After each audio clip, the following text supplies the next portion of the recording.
در هر برنامه‌نویسی ممکنه موقع اجرا خطاهایی پیش بیاد، مثل ورودی اشتباه، تقسیم به صفر یا دسترسی به داده‌هایی که وجود نداره. در زبان سی# برای جلوگیری از توقیف ناگهانی برنامه مفهومی به نام خطایابی وجود داره.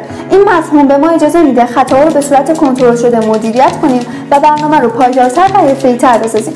حالا سوال پیش میاد که تفاوت خطا و استثنا چیه؟ معمولا خطا به مشکلاتی در سطح سیستم یا محیط اشاره داره که قابل کنترل توسط برنامه‌نویس نیست، مثل کمبود حافظه. و استثنا وضعیتی غیر منتظره است که توی زمان اجرای برنامه رخ میده و میتونیم اون رو کنترل کنیم، مثلا تقسیم به صفر یا تبدیل نادرست رشته به عدد.